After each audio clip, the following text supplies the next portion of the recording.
Hello hi everyone बच्चों, कैसे हैं आप सभी। उम्मीद करता हूं आपकी प्रिपरेशन जबरदस्त तरीके से चल रही होगी। बच्चों, किसी भी युद्ध में जाने के पहले उसका एक नियम होता है कि आपको युद्ध के नियम पता होने चाहिए, कहां पे क्या चेंजेस हो सकते हैं ये भी सारी चीजें पता होनी चाहिए, और कैसी स्थिति जनरेट हो सकती है सारी चीजें पता होनी चाहिए। तो उसी तरीके से हम लोग आज यहाँ पर आपके लिए एक वीडियो लेकर आए हैं, CUET मेजर चेंजेस अनाउंस्ड 2026। अब हम लोग देखते हैं यहां पर इस वीडियो में कि CUET 2025 वर्सेस CUET 2026 में क्या चेंजेस हैं। इन चीजों को हम लोग देखते हैं बच्चों। कुछ चेंजेस हो सकते हैं यहाँ पे, देखिए documents to update before applying.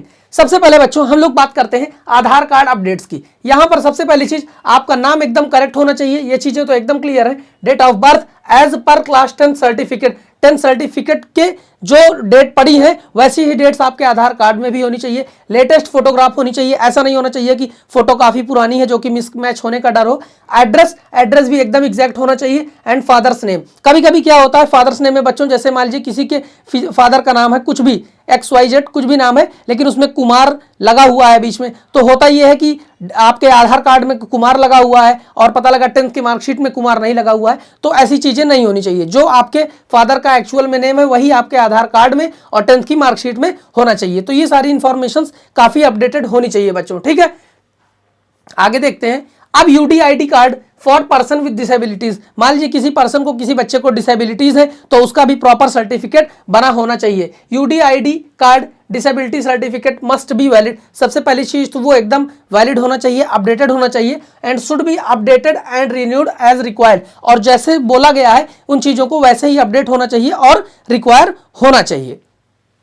आगे देखते हैं Aadhaar card and class 10th marksheet issue. इसमें देखिए बच्चों, इस card of name mismatch in Aadhaar card and class 10th educational certificate. ऐसा नहीं होना चाहिए कि क्लास 10th का जो आपका डिग्री है उसमें और आपके आधार कार्ड में चीजें मिसमैच हो रही हो। Marksheet of any candidate and option will be given to overcome this issue during the online applications.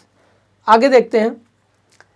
CUET exams are likely to be conducted 7 to 10 days earlier than the previous year. जैसे पिछले साल तक क्या था, उन जो dates I थी पिछले साल की जो डेट्स थी, आपकी उम्मीद है बच्चों कि उन डेट्स से 7 से 10 दिन पहले भी एग्जाम कंडक्ट कराया जा सकता है। Faster evaluation and early results declaration will be top priority.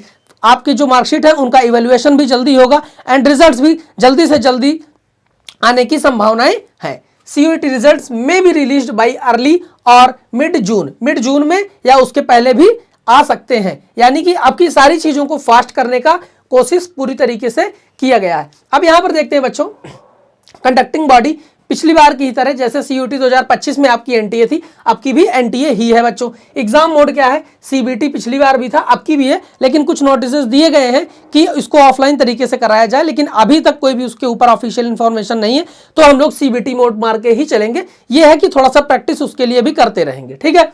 Registration पिछली बार 27 फरवरी को स्टार्ट हुआ था, आपकी भी फरवरी में ही होगा, लेकिन जैसा कि बोला गया है 7 से 10 दिन पहले, तो कुछ उसमें डेट्स में चेंजेस हो सकते हैं। रजिस्ट्रेशन एंड बच्चों पिछली बार 26 मार्च तक एंड हुआ था, आपकी भी मार्च में ही एंड होगा। एग्जाम डेट्स 13 मई से 4 जून के बीच पिछली बार थी, और अर्ली मई में आपकी होने के चांसेस है, यानी 13 मई से थोड़ा सा पहले। रिजल्ट डिक्लेरेशन पे हमने बात कर ही ली है, पिछली बार जुलाई में था, आपकी अर्ली अब्लिक मिड जून में ही रिजल्ट्स आपके आने के पूरे चांसेस हैं।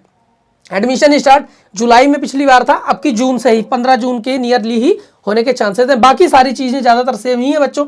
सब्जेक्ट्स पिछली बार भी 37 थे, आपकी भी 37 है। लैंग्वेजेस बच्चों 13 थी, आपकी भी सेम 13 ही है। डोमेन सब्जेक्ट्स 23 थे, आपकी भी 23 ही है। जनरल एप्टीट्यूड टेस्ट यस होना ही है। मैक्सिमम सब्जेक्ट्स अलाउड 5 सब्जेक्ट पिछली बार भी अलाउ थे बच्चों, आपकी भी 5 ही सब्जेक्ट है।